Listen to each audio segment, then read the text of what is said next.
Desde que eu era mais jovem, notei que minha sombra nunca espelhava meus movimentos. Tentei contar para minha mãe e meu pai, mas é claro, eles nunca acreditaram em mim.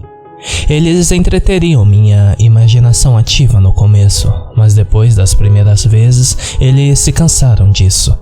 Quero dizer, eu já tinha 13 anos. Havia coisas muito mais importantes para prestar atenção do que na minha sombra, mas me incomodava que minha sombra fosse diferente. A escola não foi fácil para mim. Eu rapidamente me tornei conhecido como o garoto louco, e os amigos que eu tinha me abandonaram para participar de brincadeiras de bullying contra mim. Tentei agir como se não me importasse, mas como continuou até o ensino médio, eu perdi rapidamente a paciência. Eu fui de garoto louco para o garoto com problemas de raiva. Meus pais eram chamados pelo menos 2 vezes por mês porque eu estava envolvido em algum tipo de briga. Eu realmente nunca tive nenhum problema enorme, até o último dia da 10ª série. Estávamos jogando futebol na aula de educação física. O professor de ginástica caminhou até o galpão para guardar as bolas de futebol, e James Stephens, um garoto que me intimidava desde a 7ª série, caminhou até mim e perguntou: "Então, Dan, sua mãe me pediu para transar com ela na noite passada. Você acha que poderia perguntar a ela se ela poderia me amarrar essa noite?" A classe riu junto com seu insulto, e eu finalmente cheguei ao meu ponto de ruptura. Levantei-me cara a cara e estava pronto para dar um soco nele, quando vi minha sombra se mover pelo canto do olho. James viu onde meus olhos estavam apontados e se virou bem a tempo de ver minha sombra se movendo lentamente em sua direção. Ele tentou se afastar, mas minha sombra se moveu ainda mais rápido e começou a encolher em torno de seus pés. Comecei a olhar em volta para os outros para ver se eles viram o que minha sombra acabou de fazer, mas todos os olhos estavam em James. Eu olhei de volta para James e vi seu nariz que começou a sangrar. Ele tentou gritar, mas gotas grossas de sangue saíram de sua boca. Ele caiu no chão quando pontos aleatórios em seu corpo começaram a inchar. Ele finalmente conseguiu soltar um grito quando suas costelas rasgaram. Seus intestinos e órgãos foram expostos ao sol quente de verão e suas costelas foram separadas e quebradas. Havia um líquido preto nadando dentro de seu corpo, mas lentamente derramou e voltou à sua forma natural, como se fosse a minha sombra. A vida foi um pouco diferente depois disso. Claro, ninguém poderia realmente me culpar pela morte de James, mas a escola não se sentia confortável ao me receber por perto. Inferno. Meus próprios pais não se sentiam confortáveis mais comigo. Eles praticamente só falavam quando precisavam. Eu fui para uma escola particular depois disso, e minha sombra continuou se movendo por conta própria, mas não atacou ninguém até o 2º ano da faculdade. Consegui fazer alguns amigos na faculdade e até conheci minha primeira namorada, Stance. Não havia realmente nada de errado com o nosso relacionamento e eu sentia como se fôssemos nos casar. Mas 6 meses depois, sua vida foi interrompida por um motorista bêbado. Ela estava morta antes da chegada dos paramédicos. Ela ainda estava apenas em seu 1º ano da faculdade. O motorista bêbado foi capaz de sair praticamente ileso. Ele cumpriu uma sentença de 1 ano de prisão, mas eu sempre senti que ele merecia ser trancado para sempre. A primeira semana após a morte de Stance foi de longe o momento mais difícil para mim.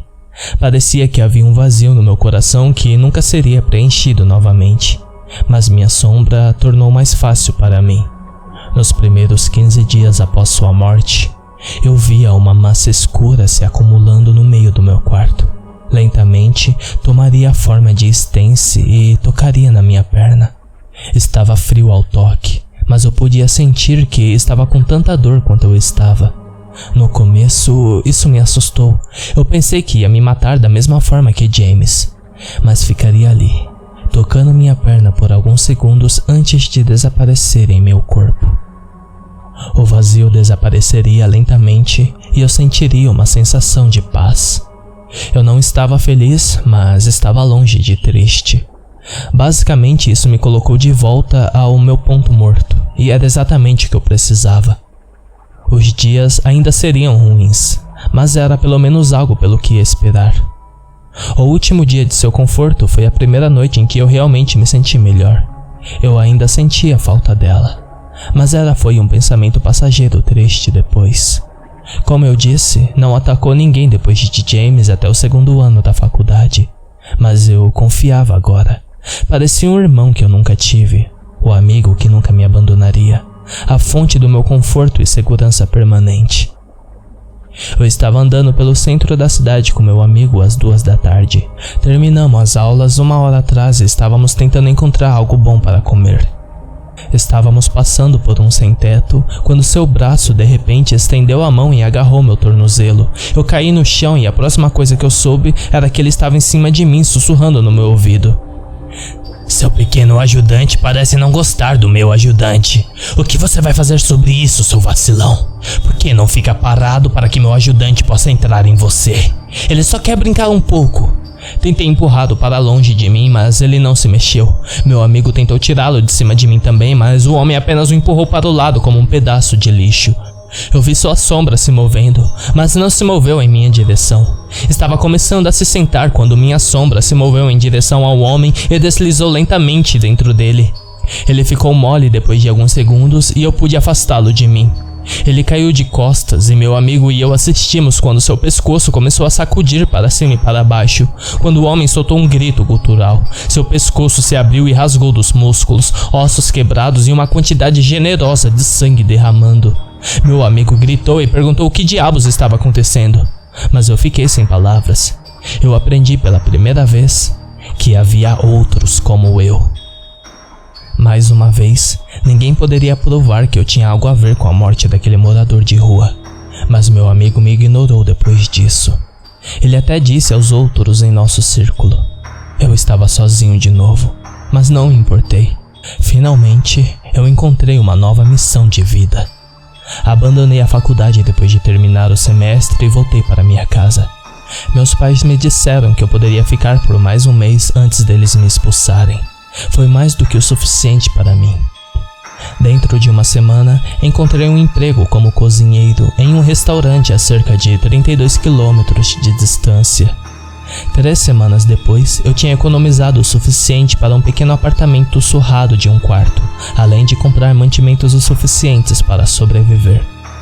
Eu sabia que era melhor para mim evitar lidar com pessoas, mas o trabalho ainda me permitia ter interações humanas suficientes para manter minha sanidade. Finalmente fiquei feliz, mas não consegui tirar o mendigo dos meus pensamentos. Ele tinha o mesmo tipo de sombra que eu, e eu sabia que havia outros por aí. Eu simplesmente não sabia onde. Faz 2 anos desde que comecei a trabalhar no restaurante. Recuso-me a assumir uma posição de gerência, mas meu salário aumentou significativamente. Todo mundo no meu trabalho me ama e eu finalmente comecei a me sentir confortável com eles. Mudei do meu pequeno apartamento para uma casa de 2 quartos e consegui comprar um carro barato. Tudo foi ótimo. Até ontem. Eu estava comprando na loja de móveis local um pequeno sofá para a sala de estar. Depois de encontrar o caminho certo, fiz a compra e configurei a entrega. Ao sair, vi um grupo de 30 a 40 pessoas ao pé ao redor do meu carro. Todos estavam conversando calmamente, mas suas sombras pareciam estar carregando suas próprias conversas. Nervoso e um pouco assustado, tentei voltar para a loja, mas minha sombra se moveu em direção ao grupo de pessoas. Quanto mais distante nos separávamos, mais difícil ficava para eu me mover ou até respirar. Quando comecei a sentir que estava sendo sufocado, desisti e segui minha sombra até as pessoas. Uma mulher parou a conversa, caminhou até mim e me olhou nos olhos. Ela estendeu a mão e disse: Dan, prazer em finalmente conhecê-lo. Temos estado observando você. Tínhamos que garantir que você não fosse abusar do seu ajudante. Não se assuste. O objetivo dessa visita é oferecer uma oferta. Moradia gratuita, comida grátis, drogas gratuitas e o que mais que você precisar. Em troca, limparemos a sujeira que todo mundo produz. Quero dizer, são praticamente 0 riscos para você, porque seu ajudante o fará. Eu levantei minha cabeça e ela parou de falar. Depois de balançar a cabeça por um segundo, perguntei: O que você quer? Você quer que eu deixe minha sombra matar pessoas? O que nos dá direito de julgar as outras pessoas e por que você chama de ajudante? Ela me deu um sorriso triste antes de dizer: eles são ajudantes porque não são nossas sombras. Eles não refletem o que fazemos. Eles são mais espertos do que todos nós juntos. Você está certo. Não podemos confiar em nós para julgar os outros. Mas eles podem. Eles apenas matam as pessoas que sabem que estão cheias de mal e ódio dentro de si. Eles permitem que pessoas com um pouco mais de amor vivam. Por que você acha que eu ainda estou vivo? Como eu disse, é uma escolha. Ela me entregou um pequeno pedaço de papel e disse: ligue para esse número se você quiser participar. Mas você só tem 24 horas. Depois que o tempo acabar, apenas contaremos como você está recusando. Tentei dormir ontem à noite, mas não consegui tomar nenhum tipo de decisão. Depois de me jogar e ficar me revirando na cama por 5 horas, finalmente me levantei e olhei para fora. O sol estava começando a nascer e 2 carros estavam dirigindo pela estrada. Eu assisti mais alguns carros passarem quando notei algo pelo canto do meu olho. Um pequeno grupo de sombras descendo a rua. Não havia nenhuma pessoa por perto. O próximo carro que passou pela minha casa parou. Depois que o carro não se mexeu por mais 1 hora, liguei para a polícia e relatei. Isso foi há 2 horas atrás. Os policiais chegaram e 2 policiais foram até o carro. Um policial imediatamente começou a falar no rádio bidirecional enquanto o outro ficou parado lá.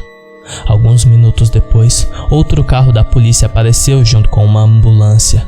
Os 2 paramédicos tinham sombras, mas os 4 policiais não tinham nenhuma. Eu não queria mais ver e me afastei da janela. Os policiais bateram na minha porta e me perguntaram se eu notei algo de estranho antes de ligar para eles. Eu apenas disse a eles que o carro parou na frente da minha casa e ficou parado. Eles me pediram para ficar na área até entrar em contato comigo novamente. Eu apenas balancei a cabeça quando eles saíram. Antes que os 4 policiais entrassem no carro, notei que suas sombras estavam se movendo por conta própria.